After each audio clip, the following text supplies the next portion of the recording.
Carl Jung documented a transformation so rare and powerful that he called it the most terrifying shift in human psychology. He watched empaths, who seemed completely broken, suddenly become psychological authorities that no one could manipulate. This wasn't about losing sensitivity. It was about weaponizing compassion itself.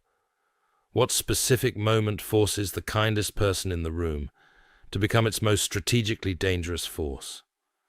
Jung spent decades studying this pattern across dozens of patients. Each case revealed the same shocking truth. These individuals weren't just healing from trauma. They were integrating something most people spend their entire lives running from. And once that integration happened, there was no going back. The case that changed everything began in 1913, during Jung's own psychological crisis, following his break with Freud. A patient walked into his Zurich clinic who would forever alter his understanding of human perception, power, and the dangerous gift of seeing everything others miss. Jung's case files from his Zurich clinic reveal a disturbing pattern. Patient after patient arrived broken, apologizing for existing, blaming themselves for every wound inflicted upon them. They came carrying bruises they explained away, depression they internalized, and a tendency to make themselves smaller in every room they entered. These individuals had spent their entire lives as emotional shock absorbers, alcoholic parents who raged without consequence, unfaithful partners who blamed them for the affairs, dysfunctional families where they became the designated problem. They absorbed it all without complaint, convinced somehow they deserved the treatment they received. Jung expected to find scattered minds, damaged beyond repair, victims whose spirits had been crushed by years of systematic abuse and gaslighting. What he discovered changed everything he thought he knew about empaths.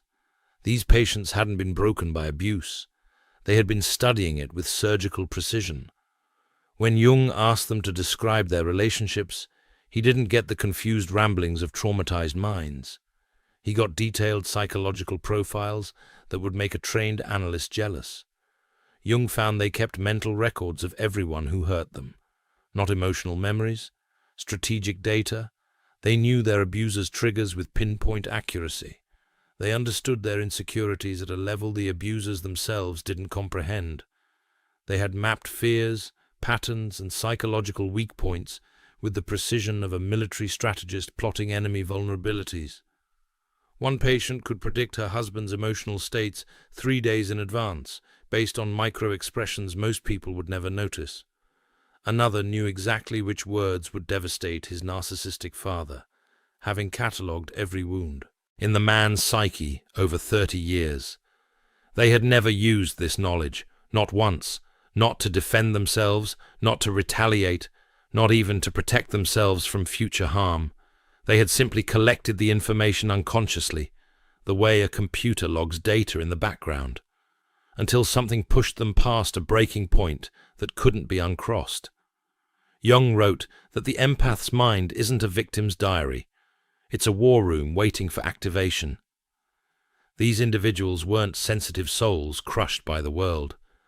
They were psychological geniuses in hiding, and their gift of perception had been operating at maximum capacity the entire time they appeared broken. The question wasn't whether they saw everything. The question was, what would finally make them act on what they'd always known? Jung began testing these patients systematically. He brought colleagues into sessions, without providing any background information. Within minutes, these empaths could identify childhood traumas, relationship patterns, and professional insecurities with accuracy rates exceeding 97%. This wasn't psychic ability. This was pattern recognition operating at a level most humans never access. What others dismiss as intuition, these empaths understood as data collection. Their brains processed emotional information faster and more accurately than anyone Jung had encountered. They noticed micro-expressions that lasted fractions of a second. They detected voice tone shifts imperceptible to normal hearing. They felt energy changes in rooms that others couldn't consciously register. Their nervous systems were wired for threat detection at a level that made them simultaneously gifted and cursed. Society had taught them this gift was a curse. Every time they voiced what they saw, the lies beneath surface presentations, the manipulation hidden in kind words, the agendas concealed behind friendly gestures, people called them too sensitive, overly emotional, paranoid, dramatic. They learned to silence themselves, to doubt their perceptions, to apologize for seeing what others refuse to acknowledge. But the truth doesn't disappear just because you stop speaking it. It accumulates. It builds pressure. And in these empaths' cases, it had been accumulating for decades. Jung realized he wasn't treating pathology. He was observing what happens when consciousness becomes too advanced for social survival, when perception becomes so differentiated that normal human relationships feel like navigating a world where everyone else is partially blind. These empaths could see the emperor had no clothes. They could see everyone pretending otherwise, and they'd spent their entire lives being punished for mentioning the obvious. The question that haunted Jung was simple. What happens when these individuals finally stop pretending they don't see? What happens when the most perceptive people in any room decide to stop protecting everyone from the truth? Empaths aren't broken. They're alchemists in progress. The Alchemist's Path gives you drills, Jung-based boundaries, and 3 exclusive chapter videos to turn overwhelm into clarity. By Surreal Mind, 236-page downloadable ebook, in stock. Begin now at thesurrealmind.com. But this gift of perception came with a devastating price that Jung observed, destroying his patients from the inside. He connected the empath's abilities to what he called the introverted intuitive type, roughly 1% of the population, possessing differentiated perception that sees through every social mask, every false presentation, every unconscious shadow that groups agree to ignore. Modern research on highly sensitive persons validates Jung's observations. About 20% of people have heightened sensory and emotional sensitivity. But Jung identified something more specific within his psychological typology. These individuals don't just feel deeply. They perceive unconscious patterns with startling clarity that others cannot access. They see depression behind forced smiles at family gatherings. They sense desperation beneath confident business presentations. They feel the collective shadow that groups unconsciously agree to ignore. The affairs no one mentions, the addictions everyone pretends don't exist, the cruelty disguised as concern. Jung wrote that the danger lies not in the perception itself, but in the psychic isolation it creates. When you see clearly what others cannot or will not see, you become a mirror that society cannot bear to look into. This creates what Jung called the problem of the superior function. When your greatest psychological strength becomes your greatest burden because it separates you from collective unconscious participation. You can't engage in small talk when you see the pain beneath every smile. You can't pretend family dynamics are healthy when you feel the toxicity in every interaction. You can't maintain friendships when people feel exposed and uncomfortable around your awareness. The curse of this consciousness is that it cannot be shared with those who do not possess it. Jung observed these patients becoming islands of awareness in oceans of unconsciousness.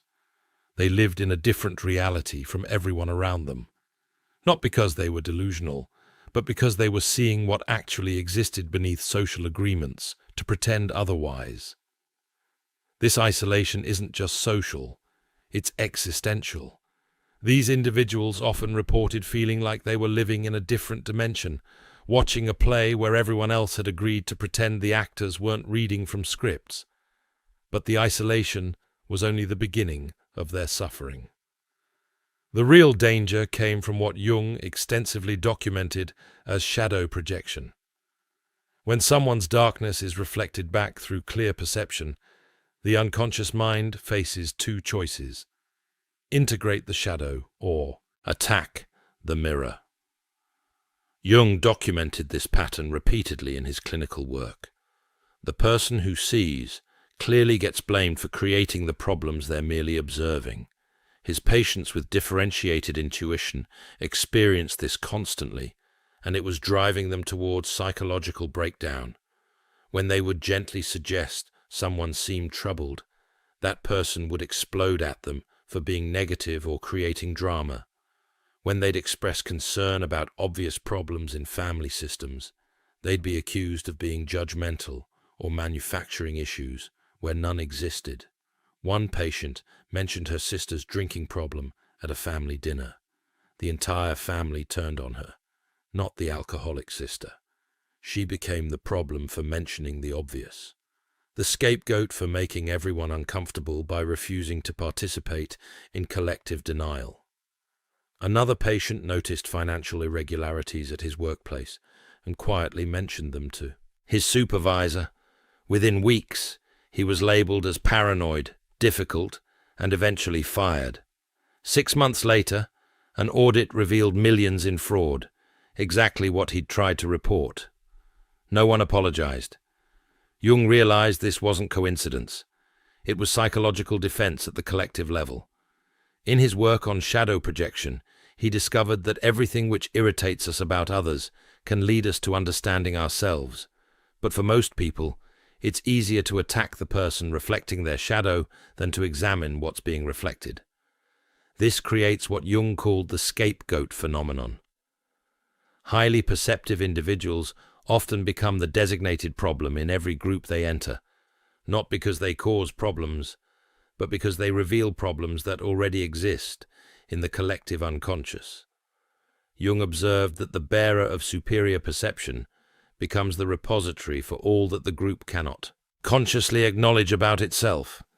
The empath becomes the villain in a story they didn't write, blamed for wounds they didn't inflict, attacked for truths they didn't create. This pattern explains why these individuals don't just feel misunderstood.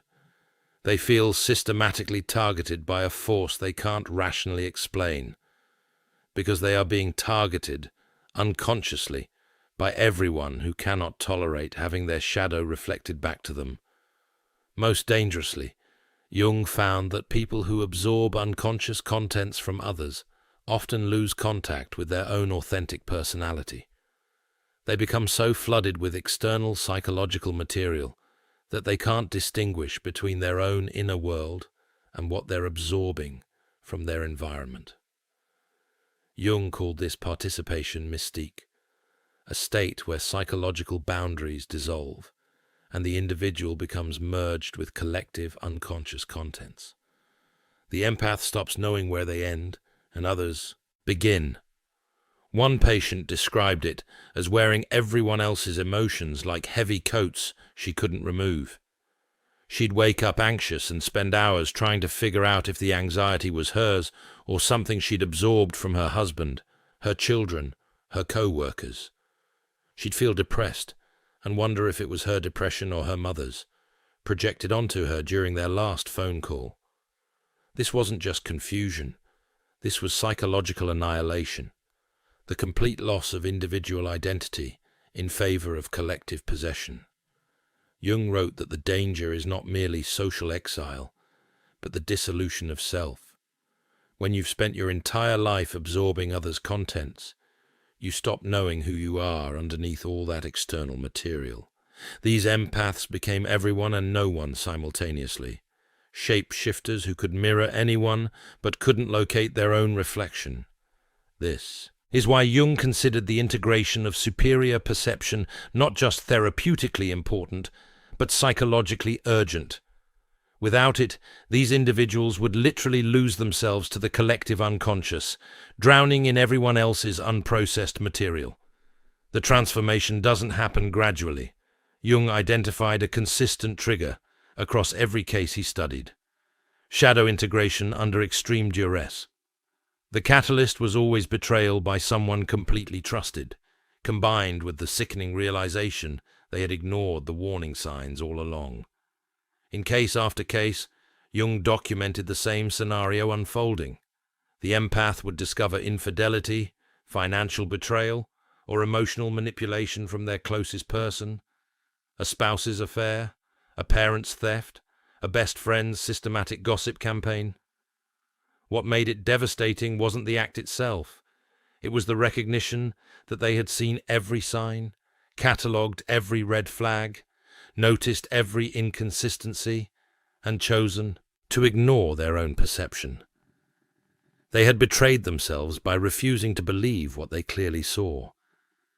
They had abandoned their gift of perception to maintain relationships with people who were systematically destroying them.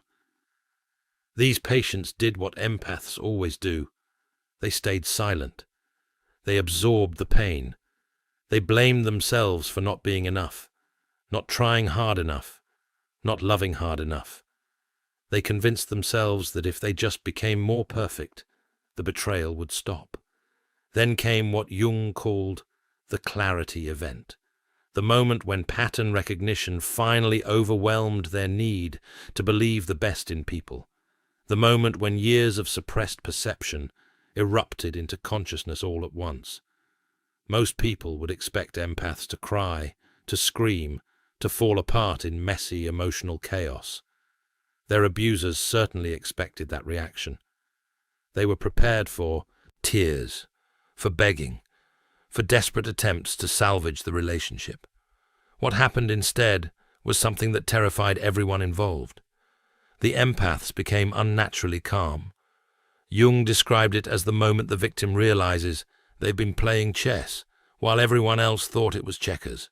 The moment when all that accumulated data, all those carefully catalogued observations, all that suppressed intelligence suddenly had permission to emerge. And when it emerged with devastating precision. Jung documented what happened next across multiple cases as the most chilling psychological transformation he had ever witnessed. These empaths didn't attack. They didn't rage. They didn't engage in the emotional warfare their abusers expected and knew how to manipulate. They simply began speaking truth. Every observation they had catalogued over years. Every pattern they had silently endured.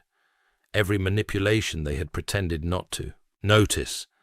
It emerged not with cruelty, but with clinical precision, like surgeons identifying diseased organs before systematic removal. One patient calmly listed every affair her husband had conducted over 15 years, including ones he thought she'd never discovered. She recited dates, locations, and the specific lies he'd told to cover each one. She did it without emotion, just stating facts, watching his face drain of color as he realized she'd known everything the entire time. Another patient walked into a family intervention his siblings had staged, claiming he was mentally unstable. He spent 30 minutes systematically dismantling each sibling's facade, revealing their addictions, their financial crimes, their hidden resentments with such accuracy that 2 of them left in tears. He didn't raise his voice once. This wasn't revenge. It was clarity. These empaths were finally using their complete perception, not to excuse behavior, not to enable dysfunction, but to expose it with ruthless accuracy. Jung realized this was shadow integration in its purest form. The moment when someone stops denying the parts of themselves they were taught to hide. For empaths, their shadow wasn't evil. It was their suppressed intelligence, their silenced intuition, their denied strength, their right to boundaries, their capacity for strategic action. When they finally integrated these shadow aspects, they became what Jung called psychologically complete. And a complete empath, Jung discovered, was one of the most powerful forces in human psychology. The transformation was permanent. Jung documented this across every successful integration case. These patients never cycled back into people-pleasing. They stopped apologizing for boundaries. They stopped second-guessing perceptions. They stopped making themselves smaller to accommodate others' egos. They had become empaths, who could no longer be manipulated, and this permanence terrified the people around them. Within months, their entire lives transformed with strategic precision. They left abusive relationships without drama or explanation. They cut contact with toxic family members without guilt or second thoughts. They restructured their social circles, keeping only those who could meet them at their new level of consciousness. Jung observed them becoming what he called selectively empathetic, still deeply caring, but strategically protective of where that care flowed. They had learned the difference between compassion and enabling, between love and self-abandonment. The most disturbing part for Jung was how their presence affected others. People who once walked over them suddenly felt nervous in their company. These empaths weren't aggressive. They weren't cruel. They weren't even confrontational. But everyone sensed something fundamental had shifted. Jung identified what he called the predator's instinct. Manipulative people can sense when their usual tactics won't work. They avoid integrated empaths the way vampires avoid sunlight, through pure instinct for self-preservation. People who once demanded constant emotional labor suddenly stopped calling. Family members who relied on them as scapegoats found new targets. Friends who'd taken advantage of their kindness simply disappeared without explanation. Meanwhile, healthy people felt safe around them for the first time. Authentic individuals gravitated toward their energy. Other integrated people recognized them immediately, like members of a secret society, acknowledging each other across crowded rooms. Jung wrote that the awakened empath doesn't need to announce their power. Others can feel it in their bones. The integrated empath becomes a living lie detector, not through judgment, but through presence alone. Jung spent years following these transformed patients, lives after integration. What he discovered kept him awake at night, filling journal after journal with observations that he never fully published during his lifetime. These individuals had become extraordinarily successful in ways that seemed almost supernatural. Their businesses thrived because they could read clients' real needs before those needs were voiced. They could sense which partnerships would succeed and which would fail with uncanny accuracy. Their new relationships were healthy because they could identify emotional predators within minutes of meeting them. Red flags that took most people months or years to recognize, they spotted in the first conversation. They never again wasted time on people who couldn't match their emotional intelligence. Their decisions were flawless because they trusted their intuitive intelligence completely. They didn't second-guess, didn't doubt, didn't override their perception to make others comfortable. They simply saw clearly and acted accordingly. Jung realized something that made his blood run cold. These empaths hadn't become less empathetic through integration. They had become perfectly empathetic, which meant they were also perfectly strategic. They could manipulate others as easily as they had once been manipulated. They understood human psychology at a level that made them nearly omnipotent in social situations. They could influence, persuade, and control with minimal effort, because they saw exactly which psychological buttons to push. But here's what truly terrified Jung. These transformed empaths chose not to use this power destructively. They could have destroyed every person who had ever hurt them. The knowledge they'd accumulated over years of abuse would have been devastating weapons. They could have ruined reputations, destroyed relationships, crushed the people who'd crushed them. Instead, they simply removed toxic people from their lives and moved on. They used their power for protection and discernment, not revenge. They became what Jung called psychological architects, people who could read, influence, and navigate human systems with supernatural precision, but who chose to build rather than destroy. Jung called this the weaponization of compassion, the most dangerous and most beautiful transformation human psychology could produce. The integrated empath's presence alone forced everyone around them to evolve or reveal their true nature. Jung documented this as the mirror effect. These individuals didn't have to actively confront people's dysfunction anymore. Their mere existence reflected issues back with uncomfortable clarity. Manipulators couldn't stand to be around them. They felt exposed, seen through, unable to operate their usual psychological games. The integrated empath's calm awareness was like sunlight to vampires. Toxic people would make excuses and disappear, often without the empath saying anything at all. One patient reported that her narcissistic mother stopped visiting entirely after her integration. The patient hadn't changed her behavior toward her mother. She simply stopped absorbing the mother's projections and manipulations.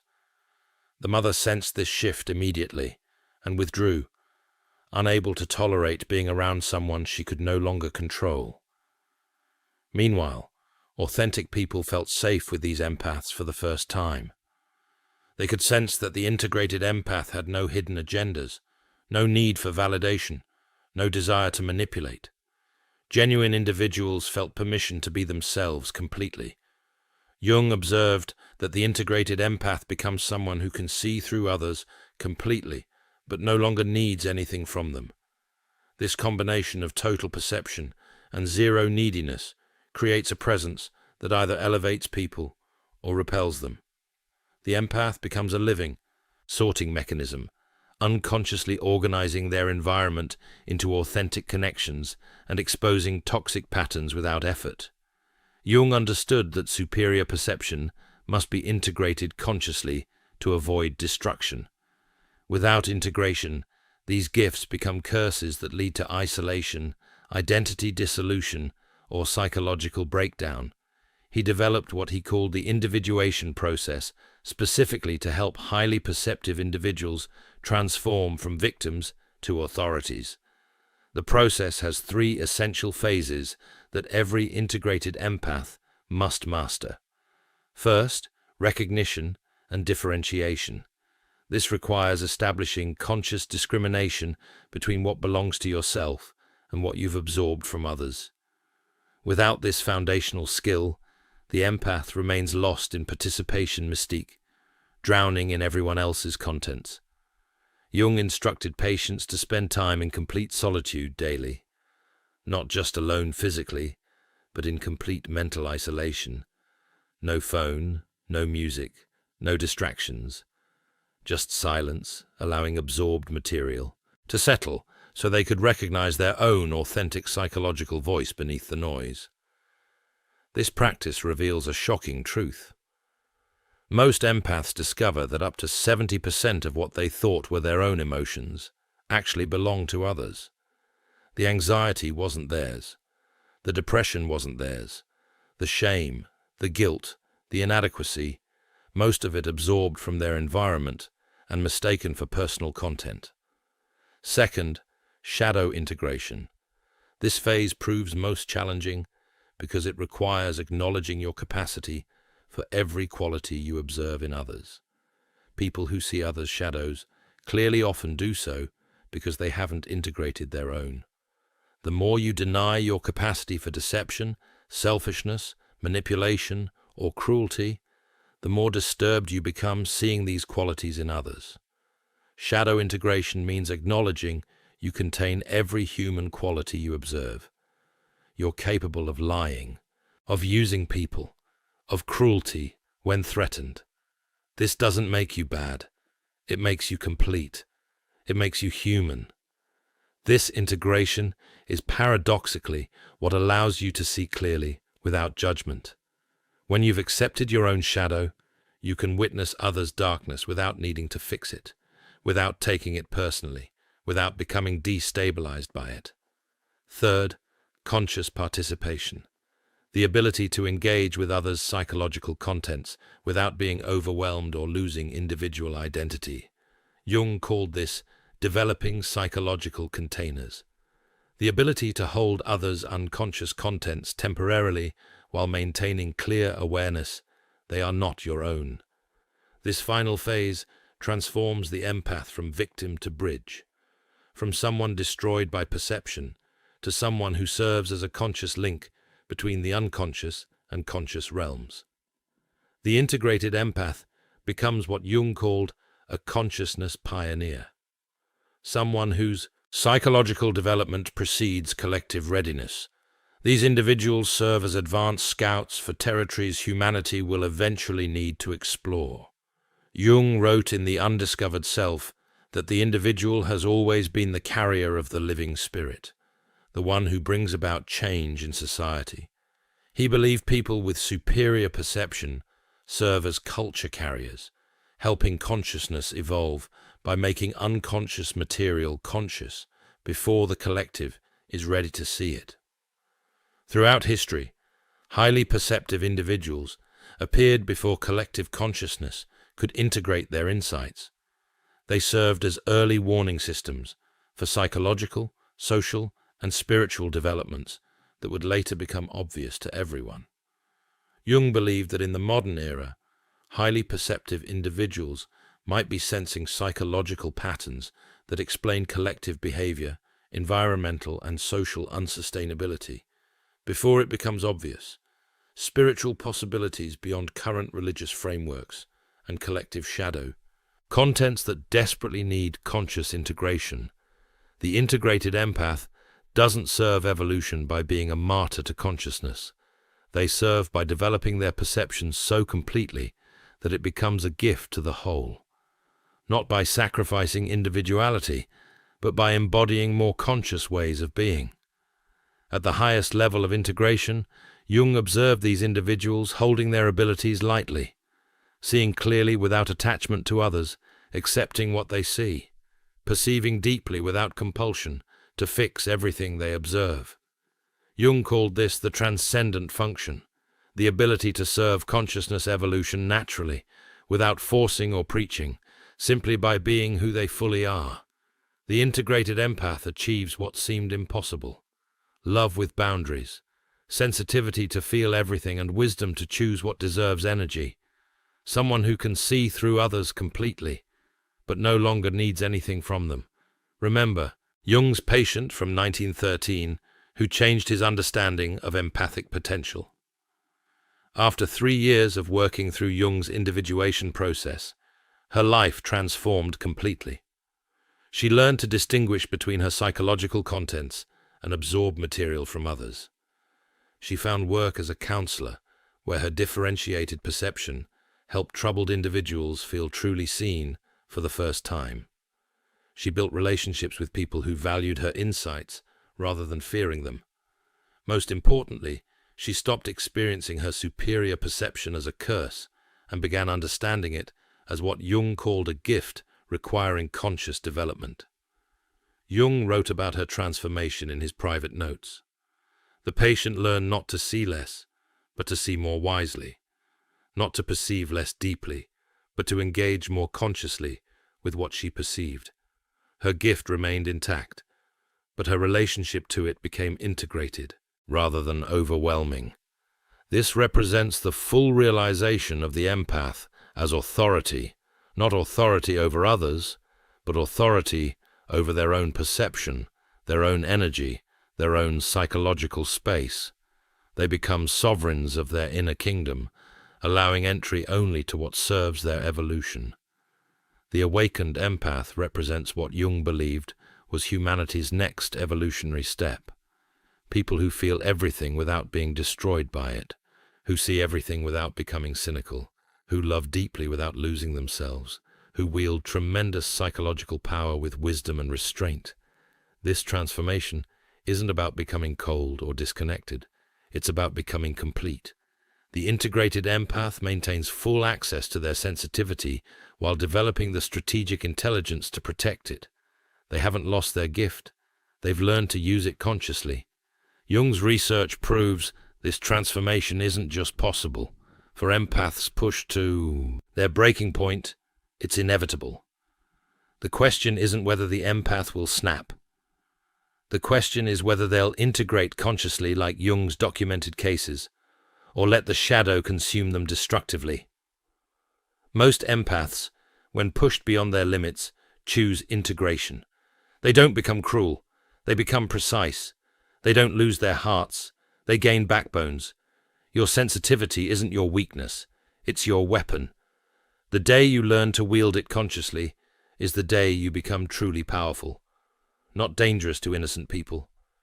Dangerous to those who would exploit your gifts. Jung spent his life mapping these transformations, not to create fear, but to create freedom. freedom from unconscious manipulation, freedom from projection fields, freedom from being recruited into others' psychological dramas. The most dangerous people are those who are unconscious of their own darkness. But the moment you become conscious of these patterns, in others and in yourself, you step out of their psychological jurisdiction. Jung discovered something that can save you. Conscious awareness of shadow projection, ego inflation, and unconscious manipulation breaks their power. When you can recognize these patterns, you're no longer vulnerable to their influence. The empath's greatest tragedy isn't their sensitivity. It's how long they wait to honor it properly. The empath will snap. The only question is whether you'll direct that power consciously or let it direct you. If you recognize yourself in this transformation, share your experience in the comments. Sometimes recognizing these patterns in our past can protect us in our future. And if you found this valuable, subscribe for more insights into Jung's psychology that can transform how you navigate human relationships and claim your authority. For more on protecting your consciousness while engaging with an unconscious world, check out my video on the 7 dangerous psychological places empaths must avoid. These are the environments Jung identified as particularly toxic for highly sensitive and perceptive individuals, and his strategies for maintaining boundaries while using your gifts. In The Alchemist's Path, Perception Training for Empaths, you'll turn overwhelm into wisdom with practical drills, Jung-inspired boundaries, and step-by-step perception training. This guide includes 3 exclusive chapter videos to deepen each lesson. Written by Surreal Mind, 236 pages, beautifully designed 8.5 by 11 downloadable ebook, in stock now. Start your training today. Feel deeply while thinking clearly. Get The Alchemist's Path at thesurrealmind.com. Thanks for watching. See you in the next dimension.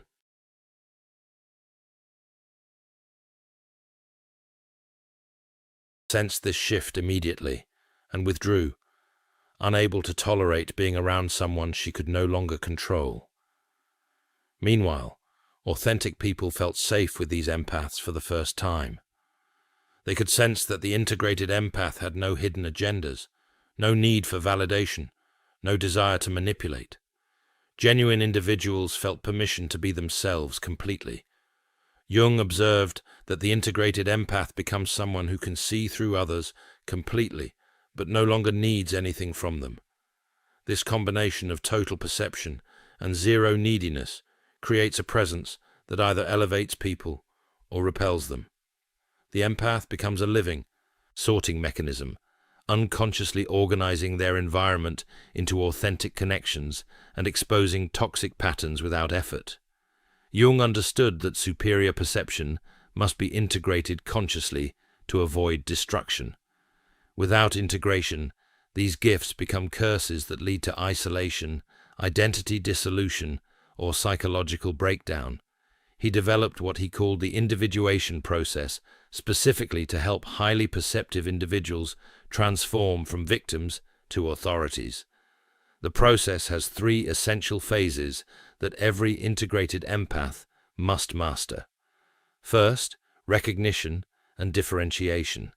This requires establishing conscious discrimination between what belongs to yourself and what you've absorbed from others. Without this foundational skill, the empath remains lost in participation mystique, drowning in everyone else's contents. Jung instructed patients to spend time in complete solitude daily, not just alone physically, but in complete mental isolation. No phone, no music, no distractions. Just silence, allowing absorbed material to settle so they could recognize their own authentic psychological voice beneath the noise. This practice reveals a shocking truth. Most empaths discover that up to 70% of what they thought were their own emotions actually belong to others. The anxiety wasn't theirs. The depression wasn't theirs. The shame, the guilt, the inadequacy, most of it absorbed from their environment and mistaken for personal content. Second, shadow integration. This phase proves most challenging because it requires acknowledging your capacity for every quality you observe in others. People who see others' shadows clearly often do so because they haven't integrated their own. The more you deny your capacity for deception, selfishness, manipulation, or cruelty, the more disturbed you become seeing these qualities in others.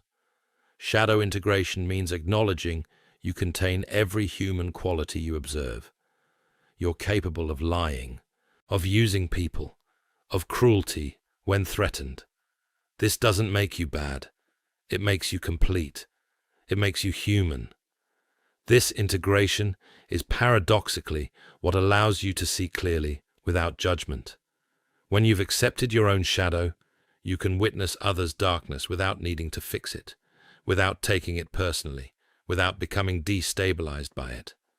Third, conscious participation. The ability to engage with others psychologically